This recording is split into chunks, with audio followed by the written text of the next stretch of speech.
De l'extérieur, il n'y a pas de doute. Cet édifice est une synagogue située dans la localité de Matzliar, dans la périphérie de Tel Aviv. Une synagogue un petit peu particulière, puisqu'ici les fidèles doivent ôter leurs chaussures avant d'y pénétrer. Et à l'intérieur, c'est à s'y méprendre. Des tapis ont remplacé les sièges. Car les Juifs qui viennent prier ici ont pour coutume de le faire à même le sol, en s'agenouillant et en se prosternant. Des rites qui ne sont pas sans rappeler ceux de l'islam.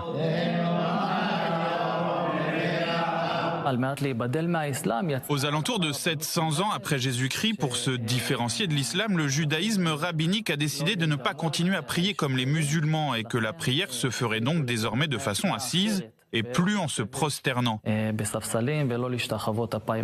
Bienvenue dans l'une des 10 communautés juives karaïtes que compte Israël, un courant du judaïsme reconnu par l'État qui s'oppose pourtant au courant rabbinique. Alors que ce dernier domine largement le judaïsme depuis plusieurs siècles, les juifs karaïtes auraient représenté jusqu'à 40% de la population juive mondiale jusqu'au Xe siècle de notre ère. C'est à partir de là qu'ils ont commencé à être considérés comme des hérétiques par les rabbins, qui ont cherché à les exclure de la communauté juive. Les juifs karaïtes ne représentent plus qu'aujourd'hui que quelques dizaines de milliers de fidèles, dont l'immense majorité se trouve ici, en Israël. Le consistoire nous rend la vie difficile. Les rabbins nous sont très hostiles jusqu'à aujourd'hui. Il s'agit d'une hostilité historique. Dans le judaïsme karaïte, les rabbins ne sont que des messagers qui interprètent la Torah au sens propre. Ils sont en fait les intermédiaires entre les fidèles et la Torah. Alors que dans le judaïsme rabbinique, les rabbins ont autorité d'interpréter la Torah pour faire de nouvelles lois, ce qui ne correspond pas au dogme karaïte.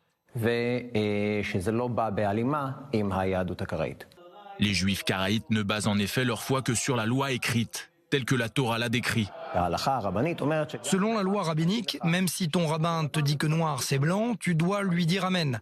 Le judaïsme karaïte se base sur l'idée que le bien se trouve dans la Torah et qu'il n'y a pas besoin de se fier à l'opinion d'un autre. La compréhension de la Torah dépend de l'individu.